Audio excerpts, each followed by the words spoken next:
Šiandien parodysiu, kaip veikia viešieji pirkimai AI platforma ir kaip ieškoti aktualių viešųjų pirkimų efektyviau ir rasti juos lengviau. Paprastai paieškoje filtruojame pirkimus pagal BVPŽ kodą.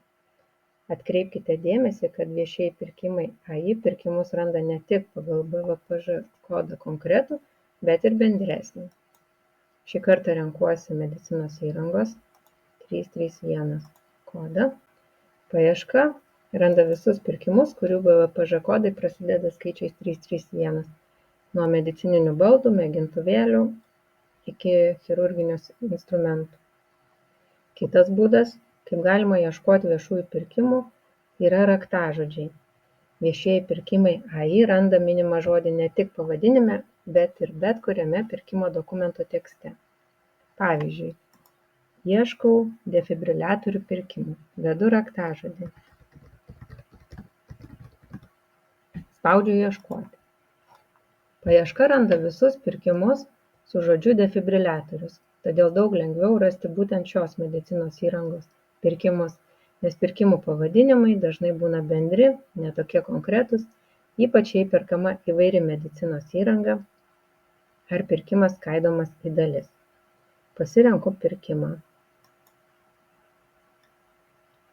Galiu peržiūrėti pirkimo dokumentus, jų neparsisiuntus. Ir kaip matome, net ir suarchyvuoti dokumentai yra išskleidžiami be jokių papildomų veiksmų.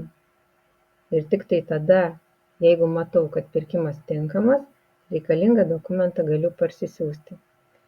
Tai reiškia, kad nebūtina parsisiųsti visų pirkimo dokumentų, todėl kompiuteris neapkraunamas nereikalingais failais, tada, kai pirkimo informacija yra neaktuali. Pirkimą išsisaugau, kad prireikus galėčiau greit surasti. Tokiu būdu jis atsiranda išsaugotų pirkimų sąraše. Raktažodį taip pat galiu išsaugoti bei įjungti pranešimus.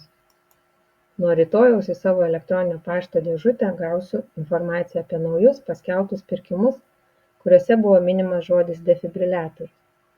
Ypač naudinga funkcija. O jei nenoriu skaityti visų pirkimo dokumentų, o turiu konkrečių klausimų, galiu juos užduoti dirbtinio intelekto įrankiui ir gauti atsakymus per kelias sekundes. Pavyzdžiui, man įdomu, koks prekių pristatymo terminas.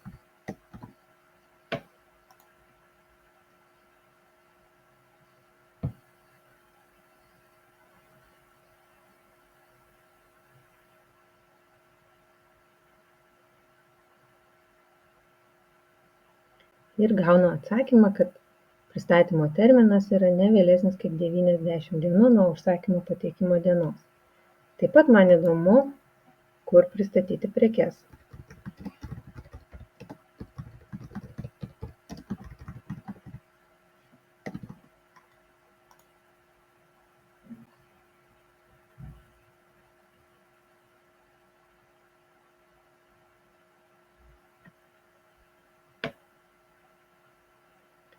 Gaunu atsakymą, kad prekes reikės pristatyti į Vilnių. Taip pat galima užduoti ir įvairius kitus rūpimus klausimus ir gauti atsakymus nedelsiant.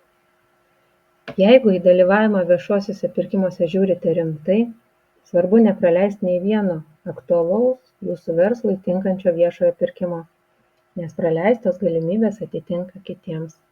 Išbandykite.